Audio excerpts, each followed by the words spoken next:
Arlena waited for her brother to laugh and tell her it was a joke.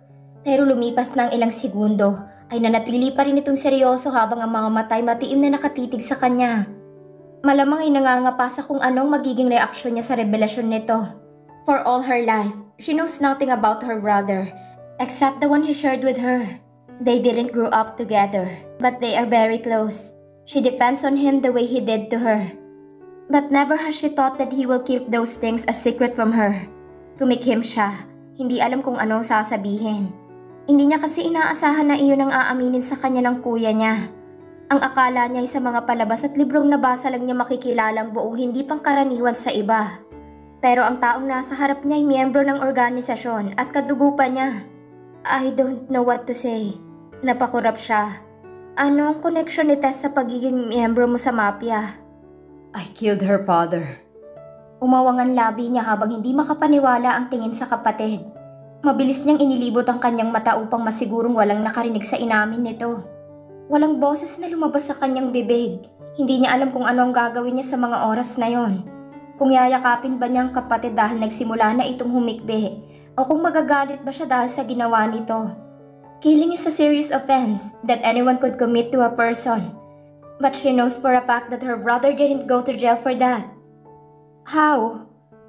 Dati siyang security at driver ni Don Sergio. That's how I met Tess. Saad ni Zane. We thought we could trust him, but we found out that he works for someone else and spies on us. Don Sergio is a generous person, but if you mess with him, he will show no mercy. Ano? Naningkit ang kanyang mga mata at nagsalubong ang kanyang kilay sa sinabi nito. Hindi siya makapaniwala sa pangalang kanyang narinig. Don Sergio? He is our boss, the head of our organization. Napanganga siya at nanlaki ang kanyang mga mata. Hindi niya alam kung ilang emosyon na ang kanyang nailabas sa mga revelasyon ng kanyang kuya. Nagpapasalamat na at kaunti lamang ang tao sa paligid. Taimtim naman siyang nakinig rito. Mula sa umpisa hanggang sa nangyari sa ama ni Tess at kung paano nalaman ng dating asawa ng kuya niyang pagkamatay ng ama nito na siyang dahilan kung bakit naghiwalay ang mga ito. Halos sumabog ang kanyang ulo sa mga impormasyon na nalaman niya mula sa kuya niya. At hindi niya akalaing naging empleyado siya ng Imperial Industries na isa sa kumpanyang binuo ng organisasyon. Maging ang mga pinsan ni Zane na sina August, Blue, Nigel, Natalie, Eros at iba pa na madalas niyang makita at makasama ay miyembro rin ng grupo. May mga red flags na siyang napapansin sa mga ito pero dahil sa pag-aakalang biro lang ang mga yun ay ipinagsawalang bahala niya. Nagpakawala ng malalim na buntong hininga si Zane. Eros found out about the organization. He was an agent, but since he can't snitch on us, he became like a half part of it. Natalie became a member after her punishment in Puerto Rico. Sandaling katahimikan ang namumutawi sa kanila. Ang kuya niya ay huminto sa paghikbi at hinihintay ang magiging hatol niya rito. Maingat siyang napailing. Hindi ko alam kung anong magiging reaksyon ko. I am blown away by your confession, kuya. Mariin niya itong tinitigan. Why did you hide it from me? Because you aren't part of our family. Ayokong madamay ka sa anumang nangyayari sa akin. Alam ba ni Mama? Umiling ito.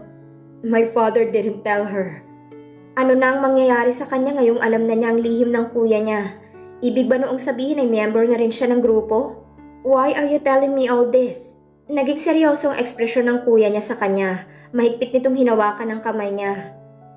Dahil sa'yo ko ihahabili ng mga anak ko kung sakali mang may mangyari sa akin. What do you mean? Nag-alala na Aniya sabay baling sa labas. Inaalam kung mayroon bang nakabuntot sa kanila at nagbabanta sa buhay ng kuya niya. Kahit pagaano kasama ang kuya niya ay mahal na mahal niya ito at gagawin niya ang lahat makita lang ito na maayos ang kalagayan. Don't worry about it. Anito na may malalim na iniisip. I just want you to promise me that if something happens, I can count on you to protect my twins. Kahit hindi siya sigurado ay tumango siya. Hawak niya ang kamay ng kuya niya at nangangako na ilalayo ang mga ito sa kapahamakan. Kung ano man ang hinaharap ngayon ng kuya niya. Nasa ganoong sitwasyon sila nang mula sa gilid ng kanyang mga matay mapansin niyang papalapit at pamilyar na bulto ng isang lalaki. Kaagad siyang bumaling roon at halos manlaki ang kanyang mga mata nang makita si Brent na may matalim na tingin. Hindi sa kanya pero sa kuya niya. Napansin naman yun ni Zane, kaya sinundan nito kung saan siya nakatingin. Wala sa mood ang kuya niya na makipag-usap kahit na kanino, maliban sa kanya. At dinig niya ang inis sa tono nito nang bitawan ang kanyang kamay at tumayo upang salubungin si Brent. "Tucson," formal na bati ng kanyang kuya. Hindi nito inilahad ang kamay kay Brent na nangangahulugang hindi nito gustong presensya ni Brent. "Imperial." Ganoon rin si Brent na may pag-ingos ang tono. Iritable ang mukha sa hindi niya malamang dahilan. "What a coincidence. I am with my parents to have lunch." Bumaling siya sa dalawang tao na nasa kaliwang bahagi ng mesa, hindi kalayuan sa kanila. Abala ang mga ito sa pag-order. Hindi na rin siya nagulat pa nang makita ang ama ni Brent na literal nitong kamuka, maliban na lang sa kulay puti nitong buhok at mabilog na tiyan. Ang ina naman ni Brent ay may magandang pangangatawan at napakaganda. Hindi na siya magtataka kung bakit napakagwapo ni Brent. She remembers meeting his mom in one of her exhibitions before she retired. Noon na hindi pa niya alam na anak nitong isang Brent Tucson. Napalunok siya at ipinilig ang ulo upang iwaksi ang pagpuna niya sa itsura ni Brent. Dapat ay kinakalimutan na niya ito. Dahil sa sinabi nito noong nakaraang linggo ay dapat na wala na siyang nararamdaman para rito. Ngunit sadyang marupok ang puso niya at kahit na anong gawin niya ay tumitibok pa rin ang puso niya para sa lalaki. Kung hindi lang dahil sa kuya niya at sa tensyon sa pagitan ng dalawa, ay baka tinalon niya na ito at hinalikan dahil sa pangungulila. "Shit, Arlena, huwag kang marupok." Suway niya sa sarili sa pag-iwas ng tingin. "Can I have a moment with Arlena if you don't mind?" Napakurap siya at mabilis pa sa 4:00 na nag-angat ng tingin kay Brent na nasa kanya na ang tingin. Ang kuya naman niya ay nagpalipat-lipat ng tingin sa kanya at kay Brent bago ito tumango at bumaling sa kanya. "I'll go see you in court." Sabi nito dahil nangako siya na sasamahan niya ang kuya sa korte upang harapin si Tess. Iyon na ang unang pagkikita ng dalawa matapos itong umalis at iwan ang kuya niya. Tumango siya. "See you." Sambit niya saka tumayo at saka mahigpit na niyakap ang kuya niya. Hindi niya pinansin ang pag-ungol na iritasyon ni Brent. "What can I do for you, Mr. Tucson?" Malamig na aniya saka bumaling sa mag-asawang sa kanila ang tingin. Dahil malayo ang mga ito, hindi niya naririnig kung anong pinag-uusapan ng dalawa. Pero nababasa niyang kislap sa mga mata ng mga ito habang nakatingin sa kanya. Ngumiti ang ginang nang mapansin nito ang tingin niya at dahil hindi niya alam ang gagawin ay tumango na lang siya at tipid na ngumiti. Lumingon si Brent sa kanyang mga magulang. "Do you want to meet my parents?" Nawala ang ngiti niya at matalim na tiningnan si Brent. "No, I don't want to intrude." "You are not, when I am introducing you to them." Bagamat nakaramdam siya ng mga paru-paro sa kanyang tiyan at halos lumundag sa tuwa ang kanyang puso at ipagsigawang bahala na yon at pinairal ang isip. Sinikap na ipakita kay Brent na wala na siyang balak pa na makita ito sa kahit na anong paraan. "If you have nothing else to say, Mr. Tucson, I am leaving." Aniya, akmang lalampasan na niya ito ngunit humarang ito sa kanya. Malaking tao si Brent. Nasa 6'2" ang tangkad nito samantalang 5'4" lamang siya. Malaking pangangatawan at siguradong makukulong ang maliit niyang pangangatawan sa bisig nito. "Give me a minute, Arlena," he demanded. Gusto niyang pumikit at lasapin ang napakabangong amoy ng pabango ni Brent nang lumandas yun sa kanyang ilong. Gusto niyang lumapit at isiksikan sarili sa bisig nito, pero pinigilan niya ang sarili. Nakangisi siya at pagak na natawa. "Just to remind you, I am no longer your employee, and you have no right to demand anything from me, as I have to do business with you." Singhal niya. "Kaya naman tumabi ka at dadaan ako." "No, I am not going anywhere, unless you give me a chance to speak." Marahas siyang umiling. "Wala na tayong dapat pang pag-usapan. Kung tungkol man yan sa therapy mo, wala akong pake." "I am sorry." Natigilan siya at nagugulat ng tingin kay Brent. Nababadha sa mukha nitong hindi maipaliwanag na emosyon na pilit nitong itinatago. "What is it that you're sorry for?" "For everything." Kaagad nitong sagot. Gusto niyang magtatalon sa tuwa dahil sa wakas ay narinig na niya mula kay Brent ang salitang mas malabo pa sa gabi niyang makukuha mula sa bibig nito. Gusto niya itong patawarin at sabihin magiging maayos lang ang lahat at gusto rin niya sabihin ang tungkol sa kambal. But she remembers vividly like it was just yesterday. How his judgment affected her as a person and as a mother. How his words cut her heart deeply. And how he embarrassed her in front of many people. How he hit the most vulnerable part of her life. Kung ibang tao lang yun at hindi niya kilala, malamang ay binaliwala niya. Pero si Brent yon, ama ng kanyang mga anak, at ang lalaking may malaking parte sa puso niya. Hindi iba. Kaya naman iyon ang pinakamasakit sa kanya. Hindi niya matanggap na ang lalaking mahal niyang nagbibigay sakit sa puso niya. Napalunok siya upang pigilan ang nabubuhay na luha niya. Tinutulak iyon sa ilalim ng kanyang mga mata. Malamig niyang tiningnan ng lalaki.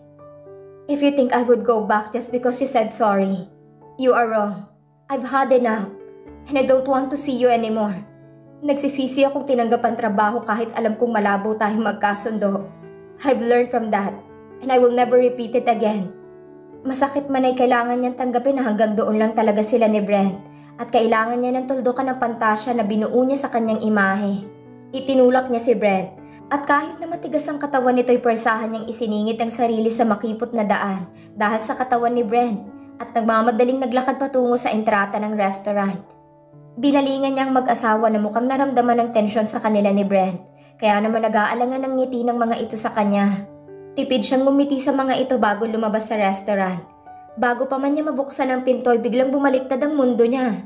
Dahilan para mapasigaw siya. Ilang segundo ang nakalipas nang napagtanto niyang buhat siya ni Brent at sinampay siya sa balikat nito. Pilit siyang nagpupumigla sa tinahampas ng matipuno nitong likod, pero mukhang wala yung epekto kay Brent. Mom, Dad, have lunch without me. Okay, sagot ng ina nito bago sila tuluyan lumabas ng restaurant. Hanggang sa parking lot ay buhat-buhat siya ni Brent at nagpupumigla siya rito.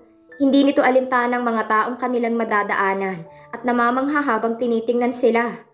Put me down! Pagpupumiglas niya. Ibaba mo ako o magtatawag ako ng pulis. Stop screaming or you'll fall. She stops wiggling herself out of his hold and just lets him take her wherever.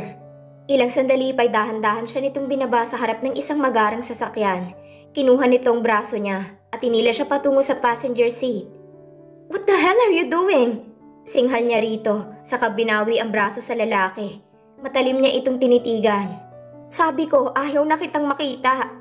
Hindi nakinig si Brent at binuksan itong pinto. I am not getting in. Pinag-cross niya ang kanyang mga kamay sa kanyang dibdib. Doon ay napabuntong hininga si Brent at sinagot na siya. Bumalik na ang dati nitong ekspresyon. Kita niyang paggalaw ng pangan nito at mga matalim rin nitong tingin sa kanya. Don't make me lose my patience, Arlena. Get in. He growled. You get back to your work and finish the job you'd signed up for. Don't breach the contract or else we'll see each other in the court. Napamaang siya at napapakurap sa sinabi nito. Wow, this man is insane. Arlena found herself sitting on her chair inside her small office. She promised herself that she will no longer come and work for Tucson Express. Pero nang ilatag ni Brent sa kanyang mga kontrata at kung ilang salapi ang mawawala sa kanya kung ipagsasawalang bahala niyang kontrata, ay wala na siyang nagawa kundi ang pumayag sa gusto nito. Ayaw naman niyang humiling sa kuya niya dahil maging ito'y may problema rin. Lalo na at nalaman niya kung anong klaseng tao ang kuya niya. Kaya naman wala na siyang magagawa kundi ang tanggapin ang sitwasyon niya ngayon. Pero sa isang kondisyon, si Carson pa rin ang boss niya. Hindi na niya idinagdag pa ang iba pang mga kondisyon dahil alam niya na kahit anong gawin niya ay hindi makikinig sa kanya si Brent. Sino nga ba naman siya? Isa lamang siyang empleyado at wala na siyang magagawa roon.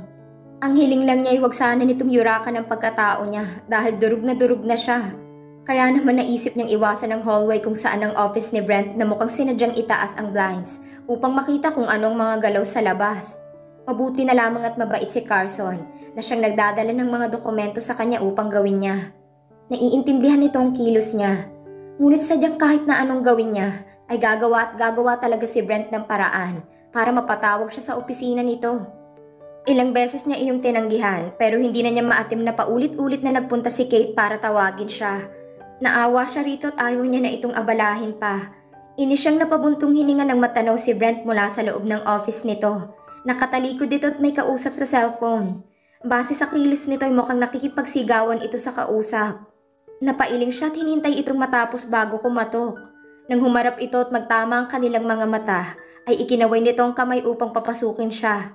Hindi naman napigilan ng puso niyang tumibok ng mabilis dahil sa mala-adonis na lalaki. Lihim niyang sinuway ang sarili at pinaalalahanan na hindi na ito pwede pang paglawayan. Nilunok na muna niya ang laway na muntikan ng tumulo sa kanyang bibig dahil sa kakisigan ni Brent bago pumasok. Hindi niya alam kung tahimik lang si Brent na nakikinig sa kabilang linya o pinagmamasdan nitong galaw niya papalapit sa mahogany table nito. Hindi niya mabasa kung anong nasa isip nito. Pakiramdam niya'y nag-init ang kanyang mukha dahil sa uri ng titig nito. You wanted to see me? Nag-iwas siya ng tingin upang itago sa lalaking pagkailang niya sa titig nito. Ibinaba ni Brent ang tawag at umupo sa swivel chair nito. Imunestra nitong visitor's chair para sa kanya pero wala siyang planong tumagal at makipag-usap kay Brent. All she wanted was to be over whatever he wanted to discuss with her and leave before her heart beats for him, before her desire to take his lips won. Marahas siyang umiling. Dinig niyang pagbuntong hininga nito at kung anumang emosyon ang nakita niya sa mga mata nito ay naglaho at napalitan ng malamig na emosyon. The research on influencers, where are we? Pinagtiklop ni Brent ang mga braso nito dahilan para makita niyang paggalaw ng muscles nito. Animoy gustong kumawala sa kasuotan at natutukso sa kanya. So? Taas ang kilay na nito. Ang ngisi ay dahan-dahang ngiti at nagyayabang. Na para bang nabasa nito kung anumang pumasok sa kanyang isip. Anong research, sir? Tanong niya. Alam niya kung anong research ang tinutukoy nito. Pero mas pinili niyang magmaang-maangan para makapag-isip ng sasabihin na hindi siya mabubugahan ng apoy. Sa totoo lang hindi pa niya yun nauumpisahan. Ni hindi na nga sumagi sa isip niya yun dahil hindi naman na ito ang boss niya. Si Carson na ang kanyang boss at wala nang dahilan para gawin niyang trabaho hindi inutos ng kanyang boss. I take it you haven't started. Malumanay ngunit nagbabadya ang dragon. Kung ako sa'yo ay simulan mo na yun ngayon, bago ang due date. I don't think that's going to be possible. Taas noong aniya. Hindi niya kayang pagsabayin ng dalawang boss, lalo na't para siyang tuta na pinamigay lang kay Carson. Wala nang dahilan para gawin pa niyang pinag-uutos nito. What could prevent you from fulfilling a task I personally asked you to complete? Tanong nito. Ang kilay ang nakataas at malaking mga matang nakatitig sa kanya na iintriga sa kanyang isasagot. Is it your lawsuit against Zane? The fucking custody with your twins? As much as she wants to argue with him, she'd rather leave his office without making him mad. Not that she tolerated her claims about her brother, kaya naman napabuntong hininga na lamang siya.